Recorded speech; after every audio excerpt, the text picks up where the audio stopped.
rodando, né? Vou esperar só um pouquinho para começar a gravação. Agora sim. Então, vamos começar o nosso encontro de hoje. Eu vou começar fazendo aqui o compartilhamento de tela, tá bem? Hoje é um encontro que eu considero um encontro bem especial. Vocês estão vendo que eu até estou fazendo de casa, estou com um fundo aqui não muito convencional. Lá no meu computador da universidade, eu não sei o que aconteceu, tem um vírus. Eu não ia conseguir compartilhar a tela de lá. Então, gente, por que eu estou dizendo que hoje é um encontro especial, né? Quem conseguiu acompanhar pelas redes sociais, a gente estava essa semana com a nossa ilustríssima, né, autora do instrutivo, né, com a Aline Lopes, que é, então, autora do instrutivo da abordagem coletiva, da abordagem individual, né, do manejo da obesidade no SUS. E a gente tem aqui, então, bebemos direto da fonte, né, trago aí, não digo novidades necessariamente, mas sim, né, orientações diretas dela, né, sobre como utilizar esse instrutivo. E acho que vamos conseguir instrutivos para todo mundo, tá? Vou entregar no final o instrutivo impresso para todo mundo via Secretaria Estadual de Saúde, tá? Então, ficaram de me enviar uma caixa pela coordenadoria, pela 15ª, tá? E espero que assim seja, tá? Que a gente consiga, então, ter um instrutivo para cada um. Lá no nosso encontro final, tá? Bom, eu vou compartilhar aqui com vocês, então, a minha tela do Canva, tá? Onde eu tô com os meus slides abertos. Confesso para vocês que estavam aqui fazendo as últimas atualizações, a Elisa e a Júlia vão levar um susto, porque eu coloquei coisas aqui que a gente não tinha combinado, e por isso que eu digo que são atualizações direto da fonte, tá, meninas? Porque a gente tinha combinado até de algumas coisas não incluir neste momento, mas acabou que, justamente por influência da Aline, né, e de conversa com ela, e de como foi abordado, né, o instrutivo com ela lá na prática, né, nessa semana. Então, a gente teve 16 horas de curso, pessoal, tá? Terça e quarta, o dia inteiro lá com a Aline, né, abordando o instrutivo. Primeiro, ela fez na terça-feira o dia inteiro o que a gente está fazendo em 8 encontros. Ela falou assim, ai, que privilégio que tu tá tendo, porque ela teve que correr, né, a terça-feira, o que a gente vai levar todos esses encontros para fazer, ela teve que fazer na terça-feira, para abordar esse instrutivo, porque na quarta ela fez uma dinâmica de como implantar o instrutivo, de como sensibilizar gestores, de como começar a fazer isso na prática, tá? E que também a gente vai dar uma pincelada, a gente vai conversar um pouco sobre isso também aí até o final dos nossos encontros, tá? Bom, então, uma coisa que a gente havia pensado inicialmente, tá? Era em não abordar esse capítulo 5, tá? E aí eu voltei atrás e acabei incluindo o capítulo 5 aqui, tá? Por que eu não iria abordar? Porque eu iria falar para vocês olharem para ele, né? E pensarem a respeito. Mas o que ela me disse, né? Para a gente chamar atenção para alguns pontos principais, tá? E é o que eu vou fazer aqui. E para a gente olhar, até porque quando a gente chegar lá no capítulo 6 e que a gente já começou a dar uma olhada nele, né? Muito do que está aqui vai precisar ser utilizado, e aí a gente vai, né, equilibrando as coisas de alguma forma aqui, tá? Eu não perguntei para você se está tudo bem com o áudio, se o volume está baixo, se o volume está adequado, tá tudo bem? Eu estou vendo você, só faz um 5 com a cabeça que eu... Sim? Tá ótimo. Beleza. Bom, então, assim, esse capítulo 5, ele fala da avaliação da pessoa com obesidade, tá? E ele vai falar desde vigilância alimentar e nutricional até o que a Aline chama de avaliação abrangente do usuário, e vocês vão ver que ela é abrangente mesmo, né? E é aqui que eu disse para ela, Aline do céu, se a gente fizer falar para o pessoal fazer toda essa avaliação, que é uma anamnese, que ela chama de anamnese inicial. Eu digo, o pessoal vai dizer, não, nunca que eu vou conseguir fazer isso, né? E aí ela traz algumas sugestões de como fazer, quando fazer, quem faz, né? Então, aí vamos pensar sobre isso um pouquinho, né? Sobre o tratamento de quem vai fazer a cirurgia bariátrica, né? E essa proposta de avaliação abrangente, como ela se dá. Tá? Então, esse é o capítulo 5, que, claro, depois vocês vão ter que consultar com mais calma, e eu só vou realmente citar algumas coisas e olhar com mais calma para algumas questões, né? E muita coisa do que está aqui vocês já fazem, já sabem, e, enfim, nem precisaria colocar, tá? Então, começa por vigilância alimentar e nutricional. E aí, quem me conhece sabe, né? Nós somos, eu e a professora Vanessa, né? A professora Vanessa é coordenadora do Observatório de Vigilância Alimentar e Nutricional, eu sou, né, parceira dela nesse observatório, vice-coordenadora. A gente tá nesse projeto há muito tempo, a Elisa está aqui, né? Como uma das grandes idealizadoras. A Elisa, para quem não sabe, fez o chatbot. Depois, Elisa, até a gente poderia compartilhar o chatbot ali no grupo dos profissionais, né? A gente tem um instrutivo de como fazer a vigilância alimentar e nutricional, como colocá-la em prática, e esse chatbot nada mais é do que um agente conversacional que vai trazer esse passo a passo, relembrar algumas coisas, trazer algumas orientações, né, de cada uma das etapas desse ciclo da gestão e produção do cuidado, né? E, gente, nessa discussão, quando eu falei para vocês que lá com a Aline foi feito um plano de ação sobre como implantar esse instrutivo nos municípios, né? Nas unidades de saúde, o que foi falado é por onde começar. Se eu preciso sensibilizar os gestores, se eu preciso sensibilizar a minha equipe, se eu preciso justificar, né? Por que eu preciso fazer esse tipo de abordagem, né? Por onde começar? Primeiro, começar, né, caracterizando a minha população. E essa caracterização, ela parte da vigilância alimentar e nutricional, ela parte do reconhecimento do meu território, de quem é o meu público-alvo, de quem são essas pessoas, quantas pessoas com obesidade nós temos no território, qual é o nível, né, de gravidade, né, dessa obesidade, das comorbidades associadas, né, de quem eu estou falando. E aí a gente está falando de consumo alimentar e estado nutricional, né? Que é o que a gente tem de dados no CISVAN.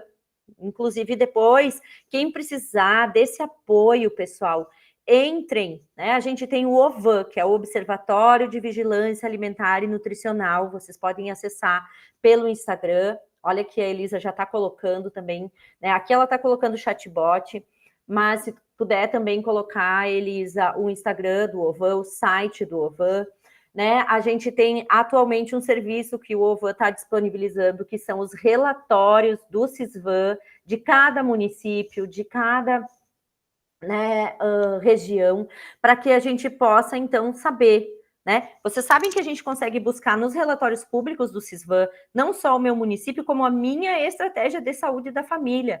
Qual é, né, o estado nutricional, o consumo alimentar daquela população. Como que eu vou saber isso? Se eu digito, né? Se eu tenho esse dado coletado. Então, aí começa esse ciclo de gestão do cuidado, que é a coleta do dado primeiro, depois essa análise via CISVAN, para entrar com a ação, que é o que a gente quer fazer aqui, tá? Então, tudo isso a gente tem instrumentos pelo Observatório de Vigilância Alimentar Nutricional e o doutorado, o mestrado, desculpa, foi quase um doutorado, na verdade, da Elisa, tá aqui no chatbot, tá? Que ela compartilhou aqui com vocês no chat e depois a gente vai colocar também lá no nosso grupo no WhatsApp, tá, pessoal? Então, começa com a vigilância, porque ali a gente reconhece o nosso público-alvo. Eu sei que quem está atendendo no dia a dia já sabe muito bem quem são os pacientes que tu atende individualmente. Mas a ideia é, vocês vão ver aqui, que nesse ponto a gente pode juntar o atendimento individual e o atendimento em grupo.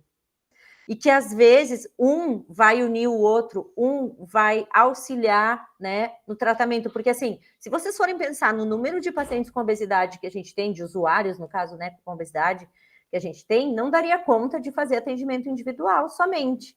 Então, pegar o grupo e trazer os casos mais complexos e mais graves para o individual é uma das propostas aqui também do instrutivo. Por isso que são 2 instrutivos. E uma coisa que eu descobri, pessoal, nessa conversa com a Aline, é que, na verdade, era para ser um instrutivo só. Mas quando ela teve a validação desses materiais, que tudo a gente faz na pesquisa, né? Chama os experts, chama os consultores, foi feita essa proposta dela separar. Faz um instrutivo para o manejo coletivo, faz um para o individual, para não ficar uma bíblia, né? Então, são dois instrutivos, mas eles se complementam, porque tanto no instrutivo do coletivo e no individual, essa estratificação de grupos aparece, que a gente vai ver aqui agora, tá? Então, a ideia é, primeiro, reconhecer quantas pessoas com obesidade e qual é a complexidade desses casos de obesidade que você tem na sua estratégia de saúde da família, na sua unidade de saúde, tá? Bom, dentro da avaliação abrangente, então, ela traz esses parâmetros básicos básicos. São muitos parâmetros, né, dessa avaliação que ela está chamando de abrangente, tá? Então, começa pela antropometria, avaliação do consumo e do comportamento alimentar, avaliação clínica, bioquímica e demais domínios que vocês vão ver aqui. Eu não vou ler todos eles aqui, porque a gente vai ir olhando nessa sugestão de anamnese que ela coloca aqui, tá? Gente, o que vocês quiserem ir colocando, sugerindo, incluindo, dizendo o que vocês já fazem, coisas que vocês acham possível, impossível. E uma coisa importante aqui, que eu já vou até adiantar, porque eu sei que vocês vão dizer, Grace, isso é impossível, isso não... Vocês estão doidas, né? Então, a primeira coisa que eu disse para ela, Aline, a hora que eu apresentar isso, tá? Vai acontecer o seguinte... O pessoal vai dizer que não tem condições de fazer isso. E a proposta dela, né, é que essa avaliação abrangente, ela não só seja feita em diferentes momentos, né, ou seja, em diferentes consultas, em mais de uma consulta, como por diferentes profissionais. Se a equipe vai tratar esse profissional em conjunto e vai fazer reuniões de equipe e vai ter isso no prontuário, todos podem ter acesso a esses dados, então mais de um profissional poderia coletar e compartilhar, né, esses dados. Então, é uma ideia, tá? Que ela, então, traz como consulta. Ou separar em diferentes consultas, ou separar em diferentes profissionais, ou as duas coisas, tá? Então, vamos ver aqui. Um box que ela destacou nesse encontro, e que eu confesso que eu não tinha prestado atenção, foi esse aqui, da figura 5.3, que é quando acontecer uma dificuldade, por exemplo, de medir a circunferência da cintura, ou até de aferir o peso quando a balança não comporta mais de 150 quilos, né? Que acontece muito, a gente, ou mais de 200 quilos, ou a fita métrica mais de 200 centímetros, né? Porque acontece, né? A gente não tem, às vezes, os equipamentos adequados para avaliar, né, as pessoas com obesidade, né, grave, né? Então, esses ou a gente vai ter que ter, né, esses equipamentos disponíveis ou solicitar que estejam disponíveis, né? E para evitar constrangimentos, então, é necessário não aferir a medida, obviamente, não ficar inventando a roda, não ficar circulando ao redor da pessoa de outras formas, tá? Então, é muito importante a gente ter uma noção do que é possível fazer, tá? E outros instrumentos que a gente já tem, por exemplo, quem usa o ESUS tem no PEC os marcadores do consumo alimentar, que são esses aqui, né?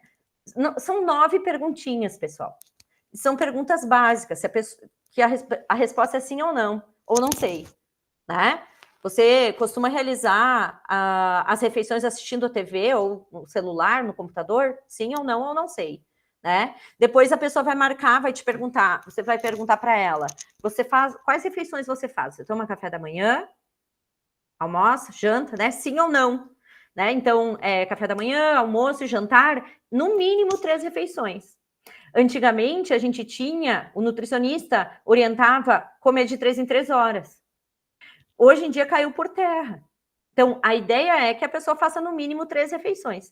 Se ela sentir fome, se ela sentir necessidade, ela pode fazer lanches intermediários, tá? Então, ela não é obrigada a fazer lanches, pessoal. Não é mais obrigada a fazer lanche. Mas pode ser que a pessoa não faça lanche e aí ela fica com muita fome na próxima refeição. Aí a gente vai orientar o lanche. Por exemplo, almoça meio-dia e vai comer só 9, 10 da noite. Não. Aí ela, quando vê, vai... Ou que seja 8 da noite, 7 da noite, mas chega com muita fome, né? Então, a gente vai verificar essa questão da fome e da saciedade para avaliar se ela precisa comer. E o que ela poderia inserir de lanche ali no meio da tarde, por exemplo, tá? E essas outras perguntinhas são sobre o que a pessoa comeu no dia anterior da consulta. Então, a gente vai perguntar, ontem você comeu fruta, feijão, verdura, legume? Esses são indicadores da alimentação saudável. Fruta, feijão, verdura e legume. E os marcadores não saudáveis são os hambúrgueres ou embutidos, bebidas adoçadas, macarrão, instantâneos, salgadinhos de pacote ou biscoitos salgados, biscoitos recheados, doces ou guloseimas, tá? Então, aqui a gente vai responder sim ou não. E, de preferência, se possível, já pode fazer algumas orientações quando necessário aqui. Claro que vai depender de como é a tua consulta, do tempo que tu tem para consulta e de em que como que tu fraciona a tua consulta. Se tu já vai aproveitar esse momento que tu faz o questionário para fazer alguma orientação, tu já pode fazer aqui, que o ideal é comer fruta todos os dias, arroz e feijão todos os dias e salada no almoço e no jantar, né? Se não for o feijão, vai ser lentilha, grão de bico, soja, enfim, alguma outra leguminosa, né? E sobre os ultraprocessados, qual é o problema? Por exemplo, bebida adoçada, né? Qualquer tipo de bebida adoçada, que a gente mais vê, né? Suco em pó, suco em caixinha, refrigerante de tudo quanto é tipo, né? E ali a gente tem outros tipos, inclusive suco de fruta com adição de açúcar. Porque a pessoa fala, não tomo mais refrigerante. Mas agora chega no verão, faz limonada e bota 5 colheres de sopa de açúcar. Igual a uma bebida adoçada, pessoal. Né? Principalmente no controle da obesidade, a gente sabe que as bebidas adoçadas são um dos principais fatores que aumentam, né, o peso. Eu vi que a Cris colocou, alguém consegue ler para mim o que a Cris colocou sobre os marcadores que ela faz com crianças, eu acho, gestantes, na puericultura? Nas consultas com as gestantes e de puericultura, preenche os marcadores do consumo alimentar, mas o restante dos atendimentos acaba esquecendo.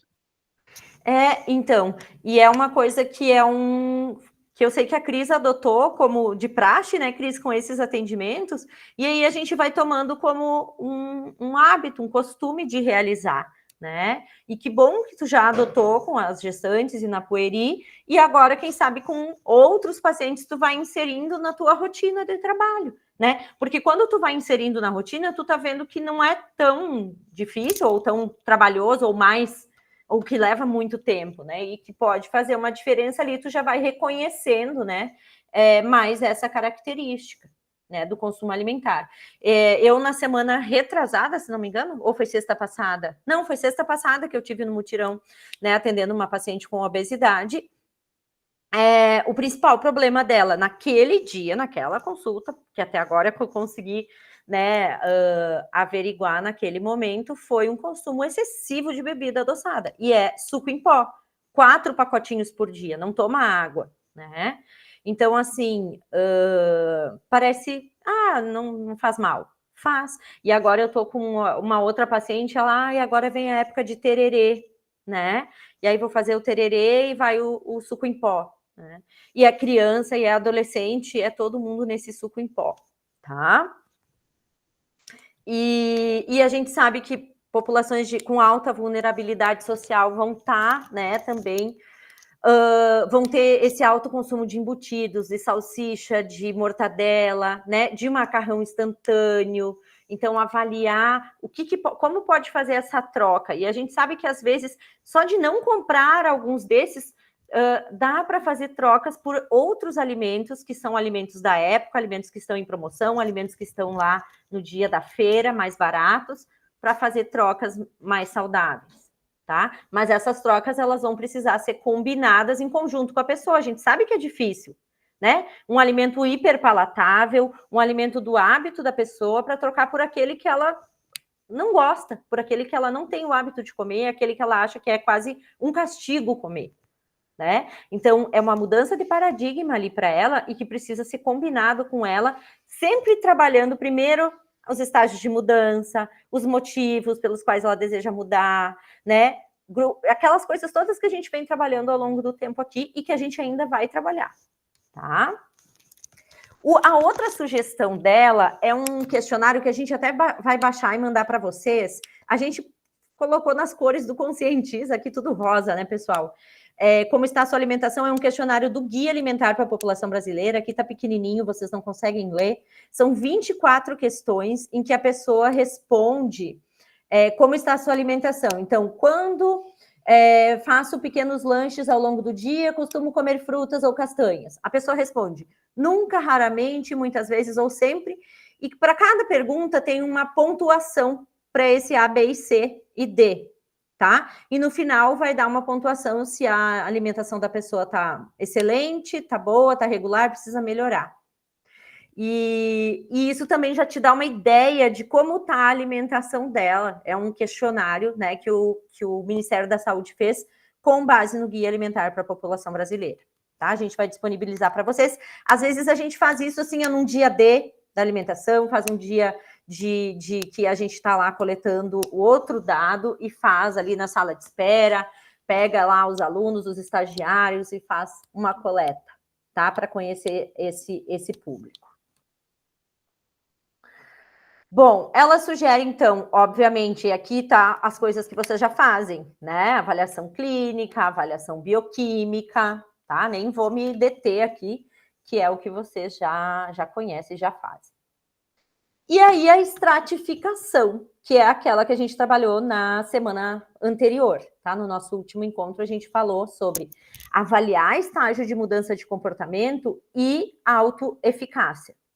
Para, a partir de eu compreender em que estágio de mudança de comportamento a pessoa se encontra e se ela está em pré-contemplação ou contemplação e baixa autoeficácia, não adianta eu sair orientando.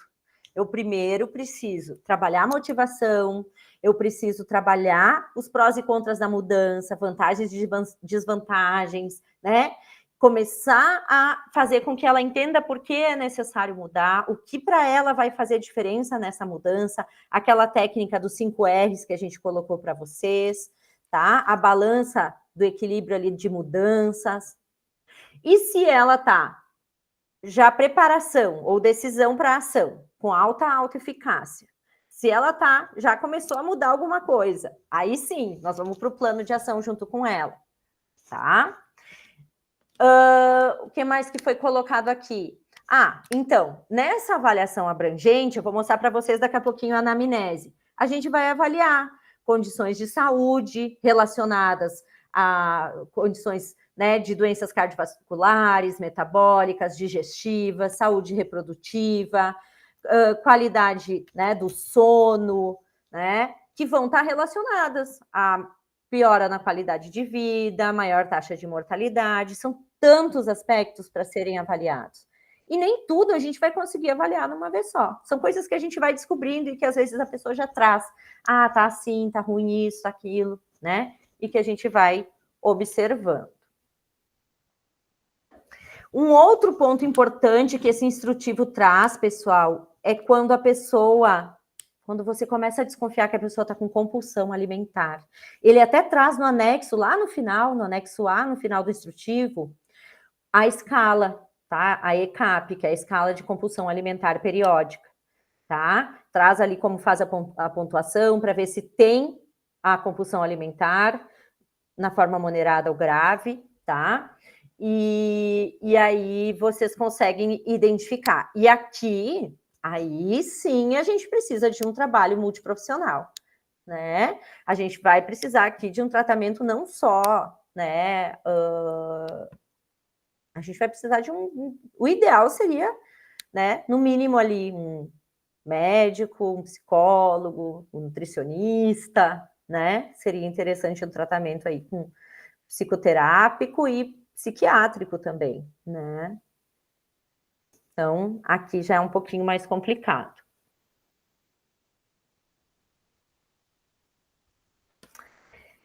Não sei se vocês conhecem, mas a gente vai mandar em PDF para vocês ali no grupo. A gente tem um guia de atividade física para a população brasileira. E esse instrutivo, ele traz aquela recomendação básica dos 150 minutos de atividade física por dia para a população adulta, tá? Vamos ver, diga, doutor Roberto, gurias, me informem aqui o que está ali nos comentários. Pensando na prática. Pensando na prática, e pelo menos do ponto de vista médico, é bem desafiador todo esse questionamento, porque cada item existe a tendência do próprio paciente de patologizar alguns maus hábitos de vida, do tipo, eu tenho insônia, mas não pratico higiene do sono.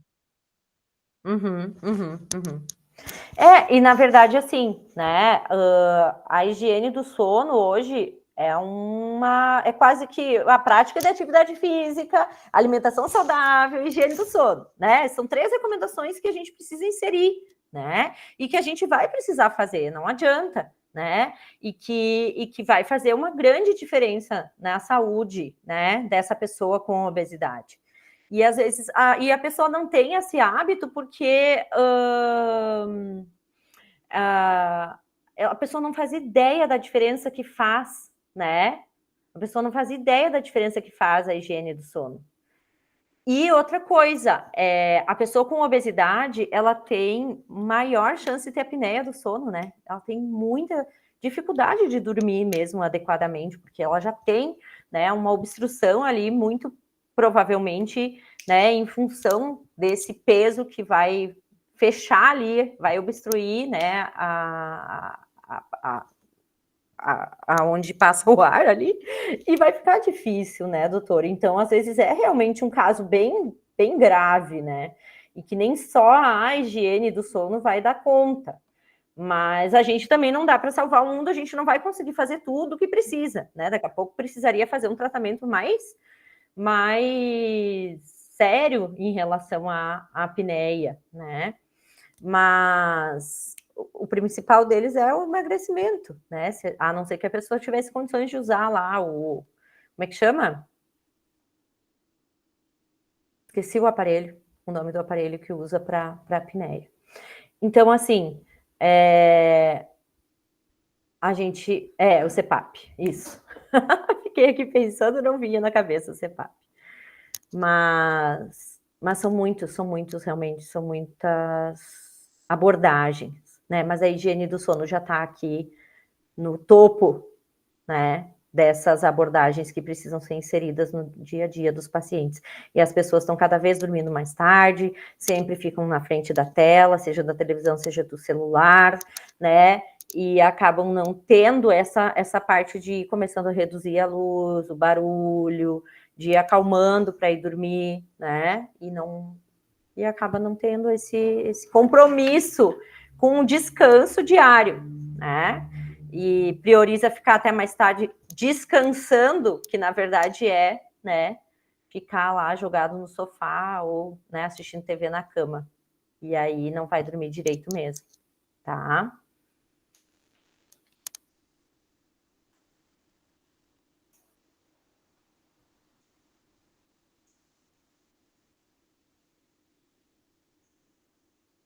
Deixa eu ver aqui. Aham. Isso, exatamente, por aí vai, né? Só a questão do sono levanta um debate e aí entra na saúde reprodutiva, é um monte de coisa mesmo. Não, tu tem toda a razão. E foi uma das coisas que eu falei para a Aline, meu Deus, quando eu entrar aqui nesse tralalá de coisa, o pessoal vai, né, vai dizer, meu Deus, se a gente for abordar tudo isso, né, bastante coisa mesmo, tá? Claro que a gente vai ter que priorizar, né, a gente vai ter que priorizar algumas coisas que são essenciais e que são, sei lá, as mais graves, né, e vai fazer redução de danos, né, doutor? A gente vai trabalhar com redução de danos, né? Tá? Então, eu até coloquei um videozinho aqui do guia de atividade física, tá? Que vai falar dos 150 minutos por dia para pessoas adultas e idosas, né? De atividade física, toda aquela atividade de se movimentar, ou 75 de uma atividade vigorosa por semana, tá? E que a gente sabe que é possível fracionar esse nível de atividade física. Os 30 minutos por dia, então em 10 mais 10 mais 10, por exemplo. Tá? Outra questão que também nós vamos mandar, não me deixam esquecer aqui minhas bolsistas, que a gente elaborou, é a gente olhar para o entorno. A gente já falou isso lá no início, quando a gente começou a conversar aqui nos nossos encontros, né? Para identificar em que ambiente alimentar os nossos usuários estão inseridos, né? Onde eles têm acesso a comprar que tipos de alimentos, tá? Então, isso é muito importante na hora da gente conseguir orientar, fazer orientação, tá? E às vezes, só pelo que eles nos contam que eles comem, a gente já tem uma ideia do que a que eles têm acesso, a que tipos de alimentos, né?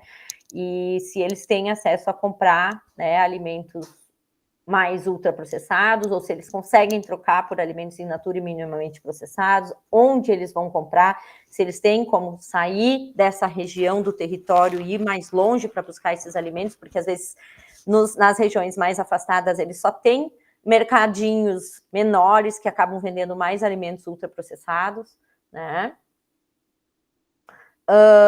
Então, a disponibilidade, a variedade, o preço e a qualidade dos alimentos na região onde eu moro, ou na região onde o paciente, o usuário mora, né, no território. Se ele sofre influência da mídia, da publicidade de alimentos, né, o que ele assiste, de onde vêm as informações que ele, né, a que ele tem acesso. A gente elaborou um material de rotulagem, a gente vai chegar lá, tá? Aqui é só uma pinceladinha. Cenas dos próximos capítulos. E, pessoal, outra coisa importante, e que eu sei que vocês já sabem, tá?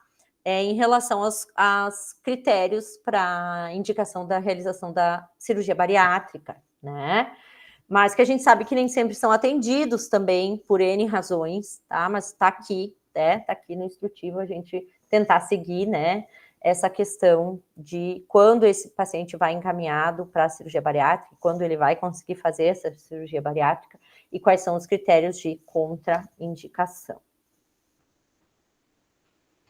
Bom, falamos na semana passada, na outra semana, sobre a pessoa estar ou não, isso aqui ficou muito pequenininho, tá? Ele tá lá no final, no anexo C, do instrutivo. Deixa eu ver se eu consigo deixar, vamos dar um zoomzão aqui, ó. Primeiro num, depois no outro. Aqui seria, tá? A estratificação para quem vai estar só dentro da equipe da APS, sem a atenção especializada, tá? Então, por exemplo, se a gente for pensar que vocês fizeram a estratificação primeiro em relação ao estágio de mudança de comportamento. Aqui é uma sugestão de identificar essas pessoas e montar grupo primeiro. Grupo de pessoas pré-contemplativas ou contemplativas, com baixa autoeficácia ou na fase de preparação com baixa autoeficácia. Seria montar um grupo motivacional. Se vocês forem olhar o instrutivo de manejo coletivo, e inclusive tem os encontros gravados da vez que a gente fez esses encontros para qualificação do instrutivo do manejo coletivo, ele traz, se não me engano, são 5 ou 6 encontros de grupo motivacional, que é só para fazer com que as pessoas parem para refletir o que está acontecendo na vida delas, o que elas estão fazendo até ali e o que elas poderiam fazer de diferente, tá? E ele também tem uma estratificação para quem está já num modo assim, quero mudar, que é o estágio de preparação para mudança com alta autoeficácia. Ou já comecei a mudar alguma coisa.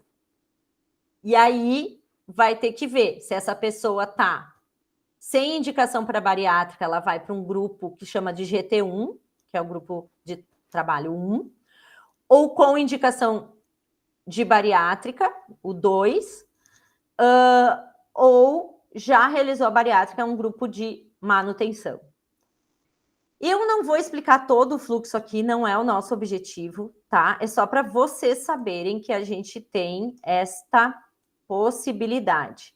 E aqui a gente tem, junto com a atenção especializada, já as consultas nutricionais, por exemplo. Tá? Voltando. É uma ideia que esse instrutivo dá de unir o grupo com o atendimento individual. Aqui nesse vídeo, tá? Depois eu vou mandar os links dos vídeos separadamente. Não vou ficar passando agora. É justamente como fazer essa estratificação. Tudo bem? Olha o tamanho dessa anamnese que ela sugere, então. Tá bom, pessoal? Ela sugere fazer todas esses itens que eu fui citando aqui estão nessa anamnese. Por isso que eu disse, gente, eu vou pular essa anamnese desse capítulo 5, que o pessoal não vai nem querer olhar. Não é, a Júlia, a Elisa, o pessoal tá aqui e não me deixa mentir, tá? Mas como a Aline falou, vocês podem pescar algumas coisas daqui, fazer algumas perguntas em alguns dos atendimentos, não tudo em um atendimento só, tá?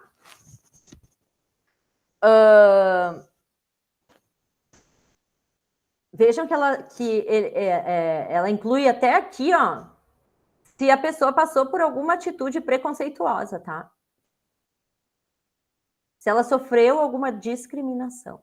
Além daquelas perguntas básicas, até porque a gente já tem o nosso SOAP lá no PEC, né? E a gente sabe que perguntas essas teriam que entrar lá no próprio SOAP, descritivamente falando. Lembra, Júlia, que a gente falou do CIF? Que a gente falou, será? Né? Sentimentos, ideias, funcionalidades, expectativas, né? Como o senhor ou a senhora se sente em relação à obesidade? Como a obesidade influencia nas coisas que o senhor faz no dia a dia, como dormir, trabalhar, comer, passear? O senhor ou a senhora acha que pode causar... o que o senhor acha que pode causar obesidade? O que você espera do tratamento? Tudo isso, pessoal, tem a ver com se a gente se sente à vontade para fazer esse tipo de pergunta e se a gente acha que esse tipo de pergunta pode auxiliar na hora de a gente fazer aquela abordagem da motivação para a mudança, vocês entendem? São formas de trabalhar sentimentos, ideias, expectativas da pessoa em relação à mudança, tá? Depois tem aquela questão das comorbidades, tá? História familiar, de patologias. Inclui a tria, tá? Então, o risco de insegurança alimentar. Aqui é o quanto a pessoa acha importante algumas decisões para redução do peso corporal. Vejam. Planejar com mais atenção a compra e o preparo de alimentos. Aprender a lidar com as frustrações que surgem durante o processo de redução de peso. Isso aqui tudo são ideias de como a gente trabalhar sobre isso depois, porque não é só fazer a pergunta por fazer a pergunta, né? É, a partir do momento que a gente faz a pergunta, a gente trabalhar sobre esse tema. Às vezes eu posso pensar uma pergunta dessas para usar essa pergunta para trabalhar sobre esta temática. Não é fazer o questionário inteiro, tá? Por exemplo, ter pouco tempo disponível para incluir no seu dia a dia mudanças necessárias para redução de peso. Às vezes a gente está vendo que a pessoa, né, não está conseguindo ter tempo. Então ela vai, ela vem, às vezes ela continua vindo e você pensa, mas por que vem? Já que não está fazendo nada, não está conseguindo. Então vamos refletir sobre isso, né? O quão preocupante é para você, né? Perceber que não está tendo tempo disponível para fazer isso. É muito preocupante. Tá, mas então o que nós vamos fazer para mudar? Né? Que você percebe que não está tendo tempo, que você se preocupa com isso, a gente precisa fazer alguma coisa para mudar. Isso vai entrar no nosso plano de ação, que eu vou mostrar daqui a pouquinho. Tá? Depois vem comportamentos em relação à saúde, ambiente alimentar, que a gente vai ver aqui. Tá? Aqui já vem perguntas que a gente já viu ali desde marcadores do consumo, tá? Então aqui, ó, repete um pouquinho. Ixi, esse aqui são os marcadores do consumo, ainda bem que foi eles que ficou pequenininho aqui. Tá bom, gente? Me escapou essa aqui sem aumentar o tamanho da figura. Depois, avaliação antropométrica, clínica e bioquímica. Bom, isso aqui era o capítulo 5. É a sugestão que ela tem de avaliação abrangente da pessoa com obesidade. Bota abrangente nisso, né? E aí, no capítulo 6, que a gente vai levar mais 3 dias discutindo, tá? Ela vem com esse passo a passo aqui. Nós já começamos, tá? Isso aqui é só um resuminho. A gente já viu que é necessário. Ela diz que a gente vai começar pela busca ativa do usuário. Quem já está atendendo esse usuário, já tem ele lá, né? Mas quem precisa identificar o seu público-alvo, quem quer fazer grupo, quem quer buscar quantos são, quem quer saber o tamanho do problema, vai fazer uma busca ativa e o acolhimento das demandas de saúde da sua unidade, que foi o que eu disse para vocês, que o plano de ação que foi feito lá ontem, a tarde inteira lá, ontem não, hoje já é sexta, foi na quarta-feira de tarde, lá com a Aline. Identificou, aí tem que fazer essa estratégia de para ver o nível de prontidão para mudança e aquela coisa toda de estratificar. O que nós vamos fazer com esse povo? É muita gente, vamos fazer grupo? Quem está pré-contemplativo e contemplativo, faz um grupo motivacional. Quem está já começou a mudar, vamos fazer um grupo de ação, né? Que é o GT1 ou o GT2. Aí, nessa hora, todo mundo tem um troço. Grace, tu tá falando em fazer 2, 3 grupos ao mesmo tempo? Não, calma, respira. De novo, questão de prioridade. Por onde nós vamos começar? Quem nós vamos tratar, né? Então, vai ser individual ou vai ser grupo? Se for grupo, qual grupo nós vamos começar? Desse grupo, nós podemos mesclar essas pessoas que estão no grupo, a gente chama individual, alguns casos mais complexos. A ideia é essa, tá, pessoal? Ninguém aqui quer, né? Eu sei que é uma utopia já desde o início, tá? Eu sei, tá? Não, de novo, eu fico falando isso todos os nossos encontros, que a gente é realista, que a gente sabe que não é fácil e que a gente está aqui para plantar uma pequena sementinha e que pequenos passos que a gente começar a dar, fazer diferente e mover, já é uma grande coisa, tá? E aí a gente vem para essa construção do plano de cuidado, que a gente está nessa etapa aqui, e depois a realização da continuidade desse cuidado. O que ela traz? Olha esse quadro que interessante, pessoal. Por quê? Porque quando a gente fala do tratamento da obesidade, parece que a gente está falando só do nutricionista, que é o nosso grande problema como nutricionistas. Vocês conseguem enxergar ou querem que eu dê um zoom? O que está mostrando aqui? Todas essas etapas, quem que pode fazer? Avaliação clínica, nutricional, coleta de marcadores, avaliação física, a avaliação psicológica, aconselhamento nutricional e de atividade física, acompanhamento, referência contra referência, enfim, plano alimentar, prescrição. Quem pode fazer cada uma dessas etapas está aqui. Então, tem atividades privativas do nutricionista, do profissional de educação física? Tem. Que daí é só o nutricionista que vai prescrever dieta, é só o profissional de educação física que vai fazer um plano de exercício físico programado, tudo bonitinho. Mas orientar a atividade física, orientar a alimentação saudável, todo mundo pode fazer, tá? Então, é aqui que a gente está. Avaliação clínica, médico, enfermeiro, equipe de apoio. Avaliação nutricional, médico,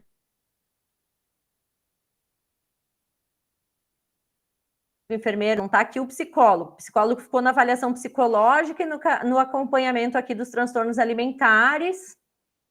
Aí a gente tem aqui avaliação física, né? Médico, enfermeiro, equipe de apoio, nutricionista, educador físico. Aconselhamento nutricional e de atividade física. Médico, enfermeiro, equipe de apoio, nutricionista, profissional de educação física. Né? Pedido de exames. Médico, enfermeiro, equipe de apoio, nutricionista. Apoio à realização de exames. Agendar, né? Lembrar de coletar. Depois, acompanhamento aqui, referência contra referência, incluindo transtornos alimentares. E assim a gente vai. Então, por isso, esse quadro é importante para dizer por que nós estamos aqui falando com tantos profissionais de tantas áreas diferentes, não só com o nutricionista para o tratamento da pessoa com obesidade. Né? Aí, bom, plano de ação. Estamos com uma pessoa que está a fim de mudar, que está já, né, pronta para mudar, com alta eficácia, que consegue perceber que tem condições de mudança. Vamos fazer o plano de ação com ela, com metas factíveis e realistas, priorizando o que está mais viável no momento, junto com a pessoa. O plano de ação tem uma sugestão aqui, junto com a pessoa. Vai botar o nome do usuário, a data, meus motivos de vida, o que é importante para mim, por que eu quero mudar? Aquela pessoa que eu atendi na sexta passada era por quê? Era porque ela quer engravidar. Ela tem 26 anos, está com obesidade, esse ganho de peso se deu após a primeira gestação, ela nunca mais conseguiu perder aquele peso que ela ganhou 26 quilos na primeira gestação, e ela quer engravidar de novo, só que ela já está com todo esse peso acumulado e tem risco, né? Numa nova gestação. Ficou hipertensa, nunca mais perdeu, né? Não voltou mais. Não foi uma DEG, não foi uma hipertensão na gestação, né? Ficou com essa hipertensão. Então, a gente vai combinar com a pessoa, a partir do que a gente verificou nessa anamnese, nesse primeiro olhar junto com ela, o que ela precisa mudar, né? Mas como ela vai mudar é aqui, o que eu vou fazer. E sobre o que eu vou fazer, pessoal, não é só assim, ó, por exemplo, ela vai precisar incluir salada no almoço e no jantar, tá? Por exemplo, aquela paciente de sexta-feira, ela estava comendo fruta no jantar, só fruta. Tá? E eu combinei com ela que, na verdade, ela precisa jantar com um prato de comida. Porque ela achou que, assim, que ela comendo só fruta é o jeito de emagrecer, é comer só fruta. Aí vocês podem pensar assim, bom, mas não era melhor ela só comer fruta? Vai emagrecer comendo fruta, que bom. Coma fruta, né? Mas ela estava comendo mais ou menos umas 6 porções de fruta por dia, 3 mangas inteiras, mais umas 6 bananas, né? E aí, o que a gente vai fazer? Vamos comer um prato de comida para te dar saciedade. O que é esse prato de comida? É arroz, feijão, carne e salada. Então, aqui tá. O que eu vou fazer? Por exemplo, mudança de hábito, jantar. O que eu vou fazer? Comer um prato completo: arroz, feijão, carne, salada. Então, o que é arroz, feijão, carne, salada? Quando? Todos os dias. Onde? Em casa. Como? Metade do prato de salada. A outra metade. 4 colheres de arroz, uma concha de feijão e um pedaço de carne. O que pode ser um obstáculo? Eu posso não ter a comida pronta, eu posso ter que fazer a comida, pode não ter a salada, pode acontecer de eu ficar com preguiça de fazer a comida, pode... Entende? Eu posso parar e pensar que eu vou engordar com tudo isso que tu tá me dizendo que é para eu comer, eu só estava comendo fruta. Esses são os obstáculos. E o que eu vou fazer para superar esse obstáculo? Quem que pode me ajudar? O que eu vou fazer? Bom, eu vou organizar, eu vou comprar a salada, eu vou deixar limpa, organizada.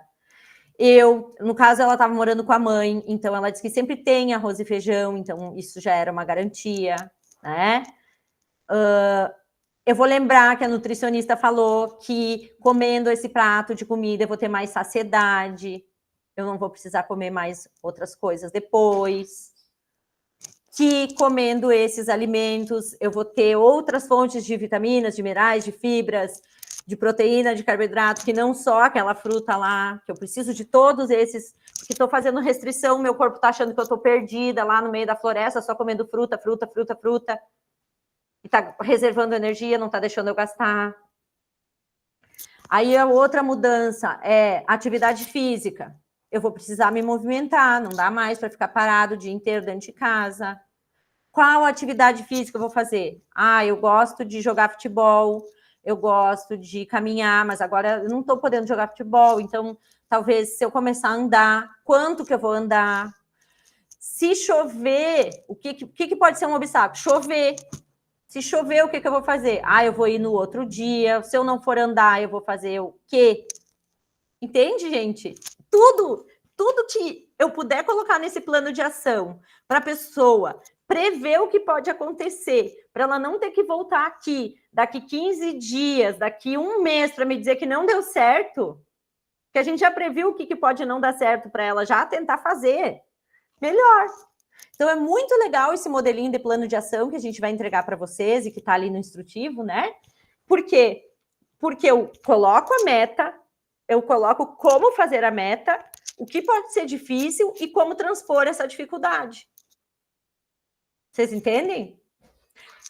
É mais trabalhoso para nós essa orientação. É bem mais trabalhoso.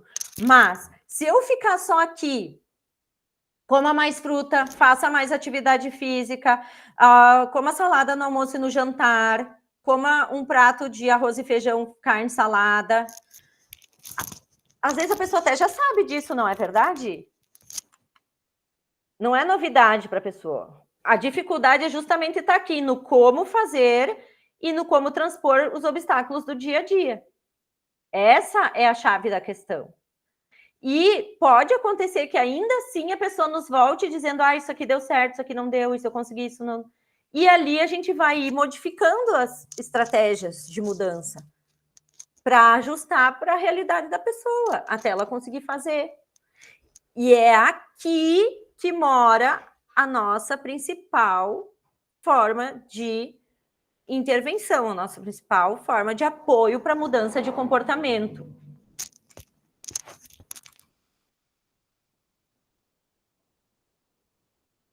E aí?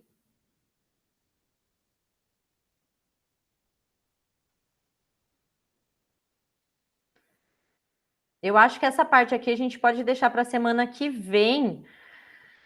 Ou eu termino falando, mas a gente vai retomando, tá, pessoal? A gente vai falar disso mais vezes, tá? É só a primeira vez. A Elisa vai dar uma aula muito boa na próxima semana sobre esse aconselhamento nutricional, né, Elisa?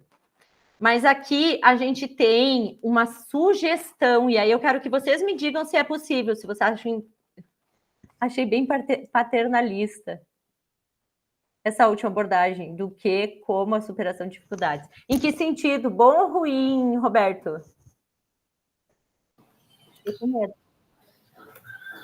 Oi, vocês estão me ouvindo? Sim. Então, assim, eu fiquei pensando que parece muito que tu tá pegando a mão da criança e dizendo, ó, é assim, ó, tu vai fazer, tu tem esse objetivo na tua vida, então tu tem que pegar e a partir de agora fazer assim, assim, assado, e se isso acontecer, tu faz assim, assim, assado. Esse é o objetivo. Não, tudo bem, mas me parece que, assim, quando tu tá trabalhando com adulto, tira um... Sabe o negócio da autoeficácia? Uhum. Talvez seja, eu entendo que seja um jeito de estimular isso, e que talvez para o nível sociocultural da população que a gente mais trabalha no SUS seja importante, porque talvez eles não tenham esse boom da cabeça de fazer por si só. Não tem. É importante se ele conseguisse fazer por si só. Mas não é só para o nível de socioeconômico e de vulnerabilidade, não. É para todo mundo. Para todo mundo, todos os níveis, Roberto. A gente trabalha assim para todas as pessoas. Não é só no SUS. Particular também. A gente faz isso com todo mundo. Principalmente no particular, que a gente tem tempo e a gente monta com muito carinho, com muita atenção, com muito passo a passo, e assim, dá muito resultado. O pessoal adora. É para isso que eles nos pagam, porque ele não tem tempo para pensar. Ele não tem condições de pensar. Ele é isso que ele não consegue fazer. Não, bem legal. Nesse sentido. E depois eu pensei nisso, primeiro me soou meio estranho, e depois fiquei pensando, bom, mas se eu conseguir que eu ajude ele a organizar tudo isso, o que eu talvez precisaria de anos para ele enxergando sozinho a dificuldade, me trazendo, a gente discutindo e tal, consigo fazer em 2, 3 consultas, né? É pegar na mão de verdade, é pegar na mão. Tu vai ser o apoio dele, tu vai levando ele nos passinhos, assim. É bem isso mesmo. Que legal a tua interpretação, é bem essa mesmo. Não, porque no começo, assim, a gente que tá meio sobrecarregado, pensa assim, meu Deus do céu, mas isso, e agora? Essa pessoa não pode, sei lá, tentar... E é por isso, Roberto, que a gente trabalha no máximo 3 metas. Aquele plano de ação é no máximo 3. Quando ele volta, se der, tu inclui mais uma. Sim. Até ele atingir essas 3, tu vai incluir mais uma, depois tu inclui mais uma. É devagar. Porque se tu botar 4, 5, já não vai dar certo. Não, e tu mesmo, tu acho que o profissional se sente atropelado e frustrado ao mesmo tempo, porque tu vê muita coisa que precisa ser feita e tu não consegue. Assim, como eu falei da outra vez, eu faço essa abordagem, isso que vocês falaram sobre a história clínica, os marcadores. Eu não sei se tu lembra de algum paciente meu que tu tenha pegado, prof. Mas geralmente quando eu encaminho para Nutri, eu já fiz toda essa parte, que é a parte bem médica, assim. Mas dali para frente parece que eu não consigo ir. Sim. Olha só, e é isso, e a gente tá ali, ó, quando eu recebi, e eles vêm e eles já contam, viu, Roberto? Eles já contam por quê e como que ele foi encaminhado e o que ele já fez. Eu recebi um paciente, é que agora eu não tô, esse semestre eu não tô lá no mutirão, né? Mas eu acompanhei umas alunas e eu disse, quem que te orientou? Ah, o doutor. E ele já tava mudando. Um que teve um monte de problema, um TVC. Ah, ou seu Malmed, assim. Isso, e ele mudou um monte de coisa. E ele já mudou bastante, né? Então, assim, Elisa, tu que ia falar, vou deixar tu falar. Oi, eu vejo assim, ó, essa angústia do Dr. Roberto, ela já foi muito a minha angústia, trabalhando na APS. E eu acho que, assim, para diminuir a carga, a sobrecarga que a gente tem no dia a dia de trabalho, o mais importante é o trabalho em equipe. Se a gente conseguir, né, aliar, que a equipe se converse, que construa o PTS junto, que pense no paciente junto, essas responsabilidades, elas não ficam com uma pessoa só, que geralmente esse olhar mais assim de pegar na mão, né, do plano de ação, ele acaba ficando muitas vezes pro nutricionista, nem sempre, né? Nessa questão assim do plano de ação mesmo, por conta dessa sobrecarga que cai em cima do nutricionista nessa questão do emagrecimento, né? Que muitas pessoas veem o nutricionista como o emagrecionista de plantão ali, né? Que vai fazer o trabalho árduo que é fazer com que a pessoa perca peso. Mas não é bem assim. Eu acho que se todo mundo estiver juntos no mesmo propósito, as coisas fluem. Que é o que mais me angustiava, e eu sinto que a gente tem que lutar por isso, por um SUS de mais qualidade, porque assim, o meu prazer no particular é conseguir pegar na mão mesmo e colocar o passinho por passinho para a pessoa conseguir realizar em casa. Mas no SUS a gente não tem esse tempo tão, né? Esse tempo para dispor de todo esse cuidado sozinho. Ou pega a equipe junto, né? E faz acontecer da melhor forma possível, ou não vai acontecer, porque as demandas são imensas, né? Então, eu acho que isso que a gente tem que sempre lutar e se fortalecer para que o trabalho em equipe flua, né? Com mais qualidade. Isso aí, gente. Eu vou encerrar por aqui, então, e eu vou deixar as cenas dos próximos capítulos para o nosso próximo encontro, tá? Então, no próximo encontro, a gente continua falando. Agora sim, a gente vai até o fim do capítulo 6, tá? Quando a gente ainda vai falar de aconselhamento nutricional e vai falar de mais estratégias, essas estratégias desse plano de ação, tá? Vai aprofundar um pouquinho mais sobre isso ainda. Certo? Então, tá bem. Vamos fazer uma fotinho, tá todo mundo com a câmera aberta, até me empolguei aqui. Quem mais puder abrir a câmera, ótimo.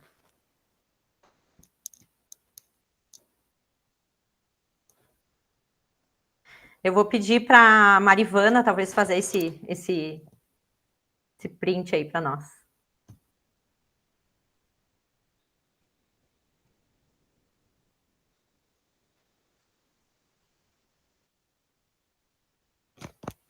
Tirar o óculos, Mari.